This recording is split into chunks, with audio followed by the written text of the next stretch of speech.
Bueno, yo soy de padre militar, mi padre era capitán de legión, soy de Melilla. Me vine aquí con 14 años porque tuve muchos problemas con mi padre, malos tratos, no soportaba mi manera de ser. Mi padre quería que yo fuera de la Guardia Civil. Me traía libros para estudiar para ser de la Guardia Civil. Y claro, a mí lo que me gustaba era estudiar decoración, de los, de los cursos que había antes de la SEAC, ¿eh?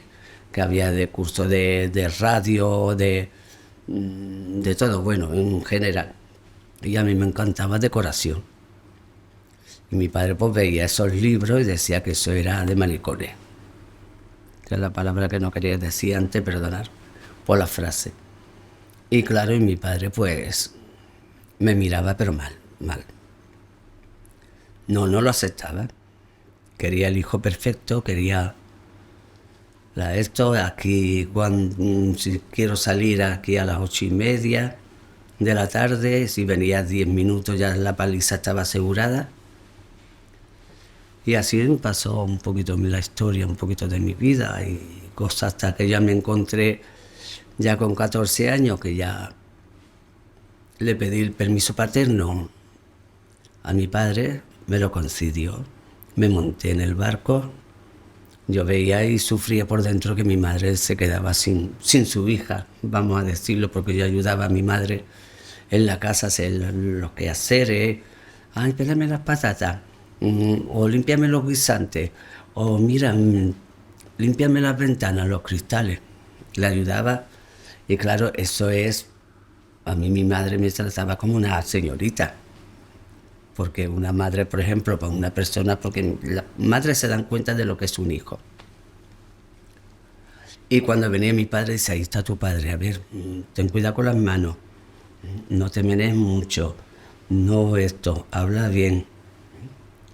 Y yo cuando llegaba mi padre, pues de estar con mi madre, que yo le hacía cosas hasta de Lina Morgan, fíjate tú por aquellos tiempos, de un cachondeo a meterme un hombre dentro de mí. Y cuando llegaba mi padre, yo con mi madre hablando así como ahora, cuando llegaba mi padre decía, hola papá, tenía que fingir la voz, menear menos el culo. Y claro, y entonces yo vivía en doble personalidad. Y yo no era la persona que yo quería ser, porque estaba entre la espada y la pared. Sufrí mucho, pero bueno, no guardo rencor a mi padre para nada.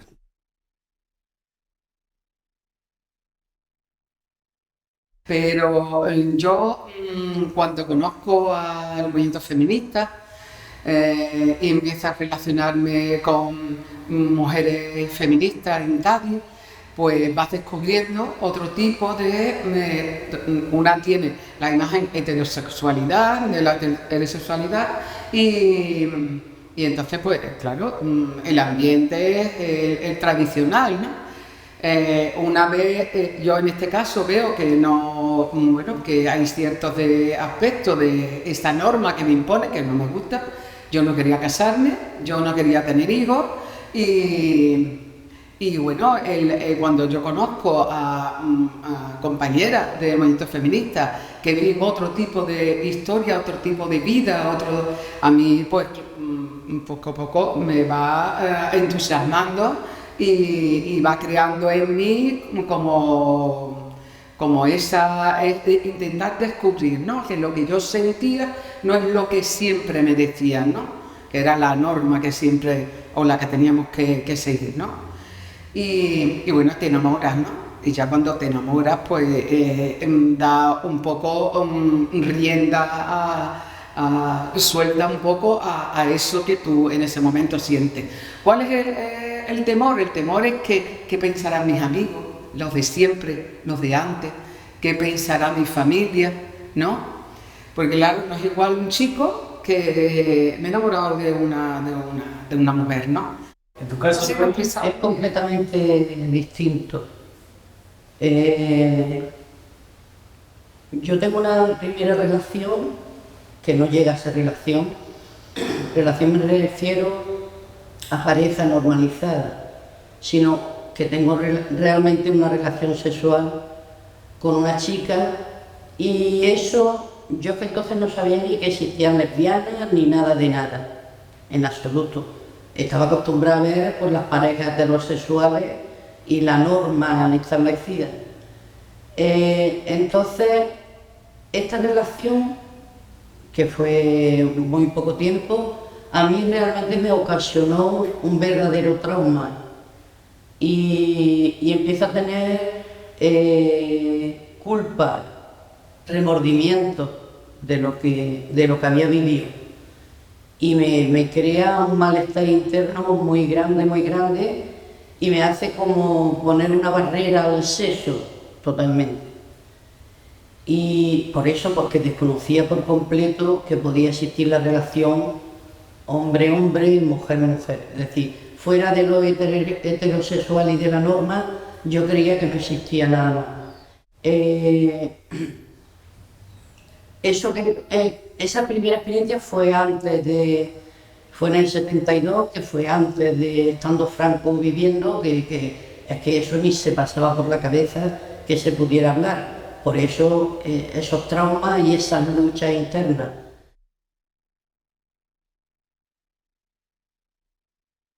Y me tuve que ir a Barcelona. Me fui a Barcelona, me busqué la vida allí como pude y ya está, porque verdaderamente era una vida muy difícil en Barcelona. Pero tenía que hacer de todo, verdaderamente, porque era joven, no, pero el espectáculo había mucho, ¿me entiendes? Para el espectáculo. Pero yo estuve trabajando una vez nada más que en Barcelona de noche, un tiempo, pero después ya se me terminó y fuera. Entonces, ¿qué hago? Pues irme por hacer lo que tienes que hacer. Si viene un señor, pues con él. Como era joven, pues con él. ¿Me entiendes? Para pagar mi pensión y para comer. Lo que hoy no puedo hacer aquí, porque verdaderamente con la edad que yo tengo, los hombres la quieren jóvenes. ¿Me entiendes? Pero una vida muy dura, porque en Barcelona, cuando no tenía para pagar la pensión, tenía que dormir en la calle. Me iba por allí, por el puerto, y dormía en la calle. Esa es mi vida, también. Andaluces sí, había algunas, de Málaga, mayormente. Había muchas de Málaga. Por aquel tiempo también estaba Viviana Andersen allí, en Barcelona. Trabajaba en Stanley. Sí, muchas. Mirna también estaba. Una que era de Carranque, de aquí de Madrid, otra de Sevilla. No, Barcelona han ido muchas andaluzas y muchas de fuera. Más o menos sí, un poco más libre. La policía hacía más la vista gorda. Sí, pero vamos, que cuando no solamente la policía, lo que se metía con nosotros, se metía la Fuerza Nueva, los cabezas rapados. Hemos tenido muchos problemas con esa gente, ¿me entiendes? Y es decir que si tú te ibas a la diagonal, de golpe a porrazo venía un coche y te saltaba palos. Y tú no sabías ni lo que era. Hasta que no te lo advertías, tú no podías correr. ¿Me entiendes? Pero ya la policía no hacía nada. Porque era franquismo y la policía también nos correteaba. No podíamos ir vestida de mujer tan fácilmente.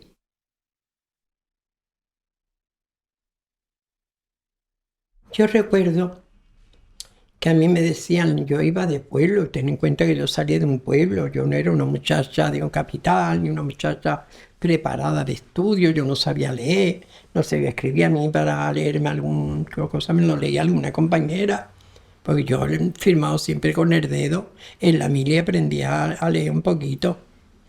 Entonces, yo le decía a las niñas, decía yo, ¿dónde están aquí los hombres para ligar?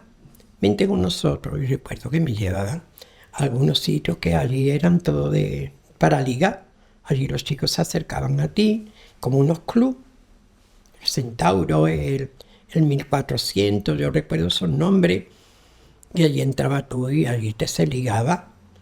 Algunos hacían la carrera, algunos chicos que había allí necesitaban dinero, te decían un regalito. Y otros pues te pagaban el regalito a una. Dependía si había hombres que se encaprichaban contigo, pues también te decían, yo te voy a hacer un regalito, y entonces había unas pensiones para eso. Yo descubrí todo eso y la verdad para mí era un mundo, que había pensiones para los homosexuales y para los ligues. Llegaba, le daba el dinero a la mujer o al encargado, no sé si eran 50 pesetas o 10 pesetas a la cama, que había hasta purga en algunas. Las pensiones eran para verlas. Pero bueno, no te tenían ni a la calle, a ningún portal, ni a un coche. Que eso a mí me gustaba por eso, porque te entrabas y entrábamos a la habitación y hacíamos lo que fuera. Siempre había una toallita y había allí agua. Y después ya me llevaban a otros sitios.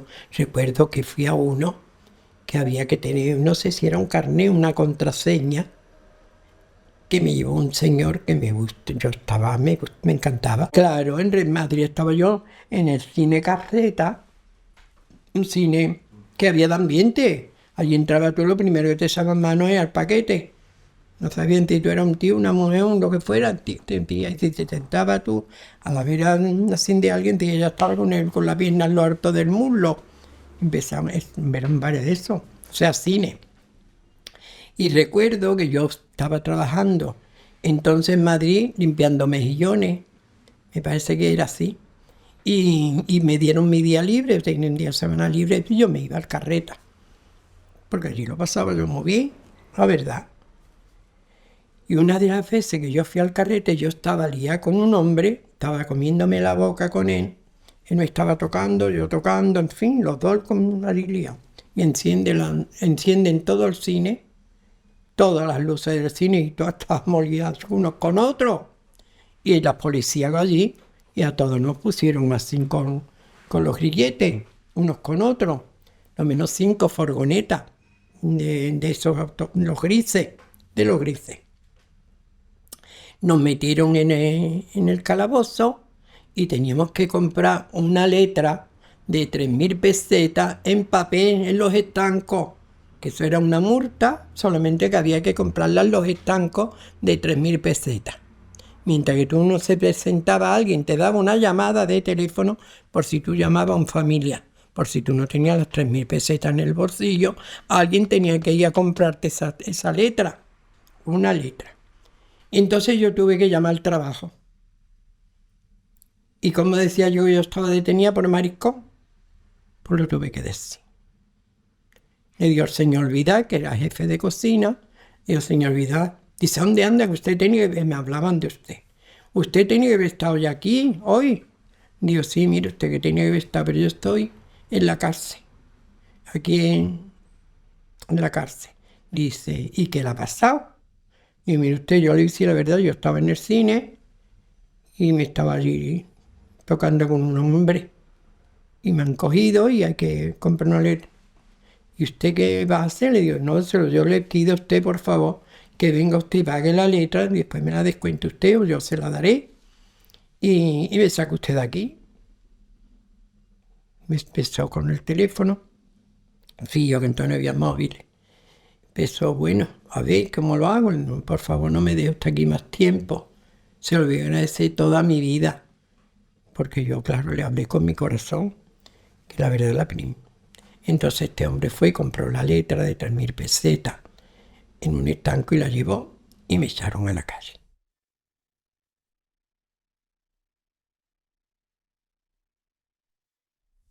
Pues no había mucha diferencia, la verdad. Lo interesante de Alemania quizás tiene algunos factores que ver, que es el clima, la gente no sale mucho a la calle, no hay mucha vida callejera, los alemanes son muy discretos, no se meten en la vida de nadie y puedes vivir tu homosexualidad más o menos bien. No, si no te metes con nadie, te respetan, no es como en nuestros países, que hay mucho cotilleo y mucha mala leche y a mí me han denunciado hasta vecinos en Madrid. No, cuando haces una fiesta y hay más de 5, llaman a la policía. Son así de malos a veces. Y en Alemania no, en Alemania si no hace ruido y tal, son más discretos y te dejan vivir. Y aquí pues he podido vivir cuando yo, pues eso, mi homosexualidad más o menos bien. Hacía lo mismo que hacía en Madrid, porque yo no he parado nunca de ser como he sido. Iba a los parques, a los urinarios públicos, que también en Madrid ha habido. Había uno en la Puerta del Sol que era legendario, y ahí iba yo también mucho a ligar, de jovencito. Pero aquí hacía lo mismo en Alemania, que fue Frankfurt mi primera estancia de cuando llegué a Alemania. Y hacía lo mismo, iba a los bares, a las toiletas públicas, y a los bares, y a los parques y tal. Porque es verdad también que Alemania es un país muy conservador y no es todo lo que reluce. Cuando yo llegué a Alemania había un parágrafo, una ley, como la española de vagos y maleantes, que aquí se llama parágrafo 165, que estaba prohibido la homosexualidad. Pero como los alemanes, repito, son más discretos y más, no tenía función, no cogían a nadie detenido, como en España y había redadas. Pero sí es verdad que no te podías besar en la calle y no podías ir de la mano y las relaciones estaban todas muy ocultas.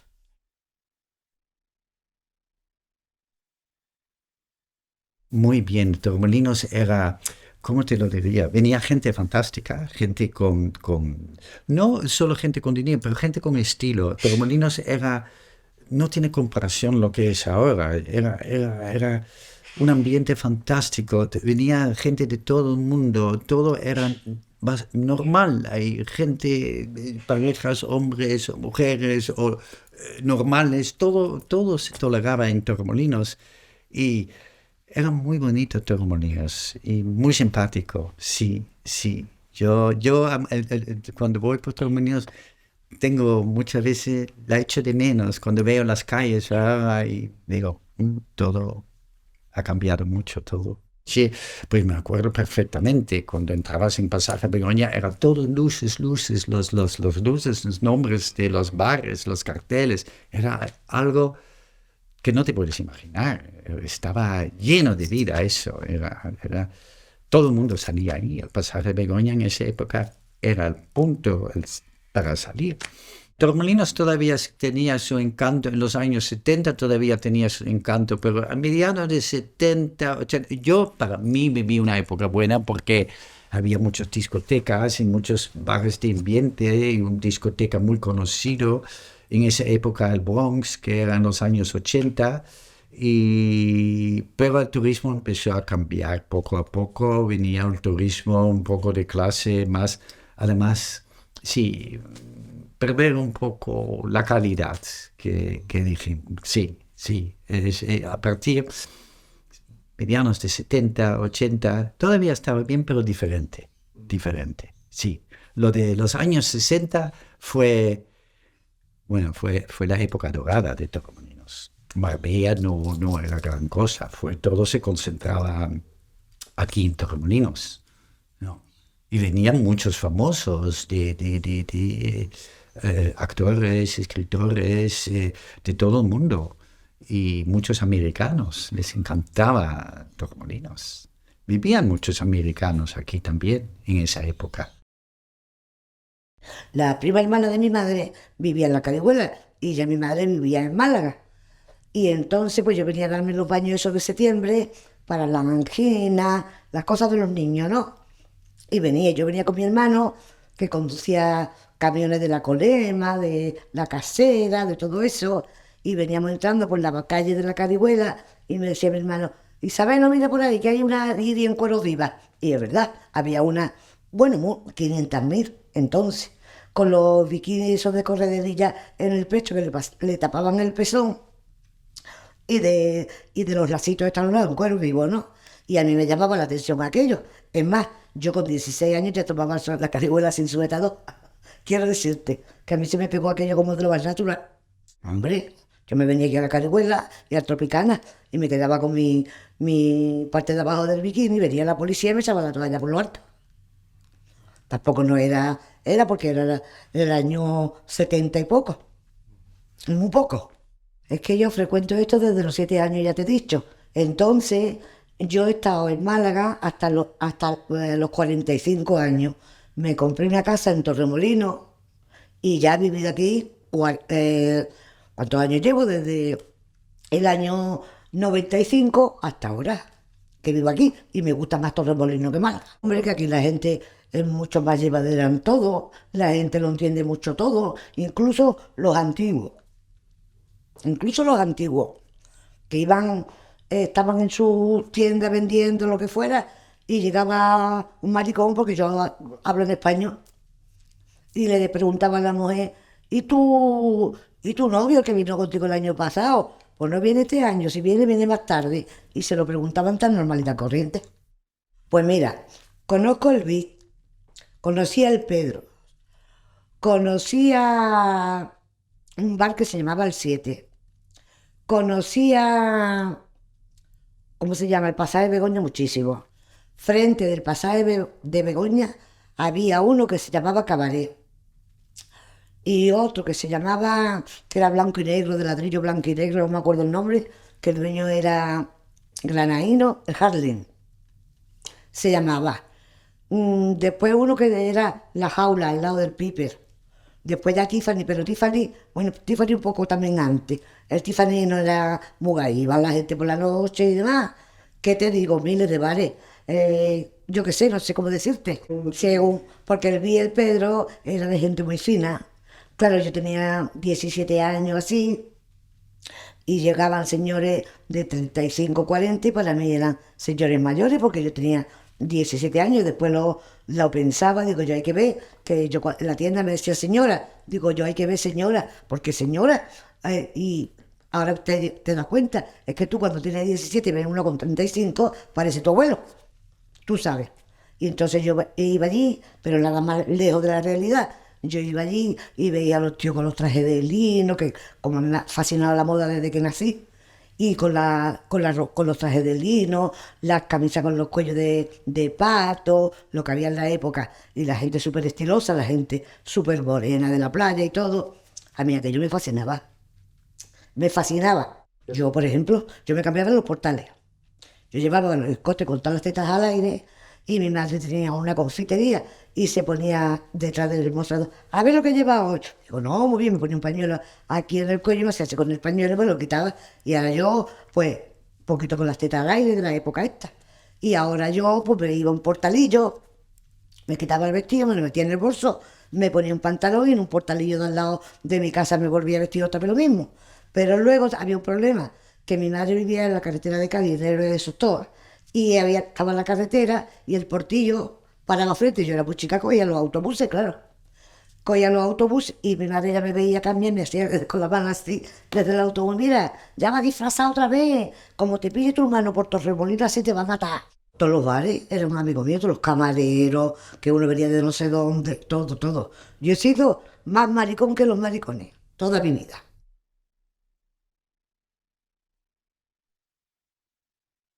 Entonces yo empecé a hacer mis cositas con el mundo del teatro, yo empecé a hacer mis cosas con el baile, me quise meter en las artes escénicas, era la ilusión de mi vida. Tengo experiencias maravillosas de pequeño, con 9 años, yo ya sabía lo que quería, y lo que quería era el teatro, eso lo tenía claro. No se produce hasta 27 años después de mi vida, pero llegué al teatro. Llegué al teatro y estoy en él, vivo en él, y he vivido de él. Y trabajé para distintas compañías importantes de España, y también manejo la ópera, manejo los espectáculos de ópera, los de flamenco, fotografía. Entonces mi red clientela fue muy amplia, fue muy abierta, y ahí pude exteriorizarme en mi formación y en mi trabajo muchísimo más que cualquier otras personas que no tuvieron esa posibilidad. El mundo del teatro es el que menos. El mundo del teatro, sí, el cine, porque el cine entonces se consideraba casi un género menor. El teatro era la palabra, había incluso en la derecha había gente que, como le pasaba a Casona y le pasaba a Paso y le pasaba a tantos, ¿no? No era Burro Vallejo ni mucho menos, pero bueno, sí, en el caso de estos señores, de alguna manera era cultura, aunque no lo deseable. Y estaba Lorca, que finalmente Lorca era algo que llega más por su historia que por su literatura. Afortunadamente eso ha venido después. Pero el estatus era lo más importante en estos casos, y el estatus estaba presente, y las diferencias se manifestaban de esa manera. que fuésemos homosexuales o no, a veces era hasta un signo de prestigio, porque supuestamente estábamos dentro del entorno perfecto para poder presumir de ello. Pero esto ha pasado toda la vida. En la época victoriana a los ingleses les pasaba exactamente lo mismo. Era un prestigio tener un homosexual, un escritor o no escritor, pero artista. En los círculos de este perfil que te he dicho anteriormente, claro, había más tolerancia porque era una forma de respetar lo que hicieras tú, que ninguno hacía lo conveniente. Ahí no hacía nadie lo conveniente. Por eso la tolerancia emergía con esa facilidad. Después se ha llegado a fusionar. Pero indiscutiblemente las relaciones eran frecuentes entre hombre, mujer, pero porque era algo que iba intrínseco en la persona, formaba parte de tu tolerancia intelectual. La homosexualidad del mundo del flamenco hasta hace 10 años era terrible. He dicho hasta hace 10 años porque las cosas han cambiado, afortunadamente. Y además han dado un cambio bastante importante, o sea, ha sido brusco el cambio. De pegarte hasta en el carnet de identidad a las tortas y de echarlos de su casa hasta hace 10 años, vamos. Yo he trabajado en Granada muchos años de mi vida con distintos ballets en los caminos de Lorca. Y esos espectáculos siempre tenían un carácter cultural importante. Y bueno, cantidad de chavales bailadores de flamenco o niñas lesbianas, aunque parezca lo contrario, pero hay muchas lesbianas dentro del flamenco y muy buenas bailadoras, por cierto. Pero se manifestaban de manera más distinta, pero porque a la mujer siempre le ha costado mucho más trabajo acceder a la homosexualidad públicamente, pero no por ser homosexual, sino por ser mujer, lamentablemente por ser mujer. Y en Granada yo conocía mucha gente, me lo pasaba genial con ellos, y todavía conozco a una con 60 y muchos años que todavía es de si mi papá se enterara. Si mi papá se enterara, o sea que algo que la raza también lo lleva intrínseco en ellos, ¿no? La raza es muy machista, pero bueno, ahora ya le dan pellizquitos en la cara a los niños. Qué guapo eres, niño, qué mariquita, qué guapo eres. Se lleva mejor, pero se lo han pasado muy mal. Vamos, se lo han pasado muy mal hasta el extremo de que había gente que no lo practicaba.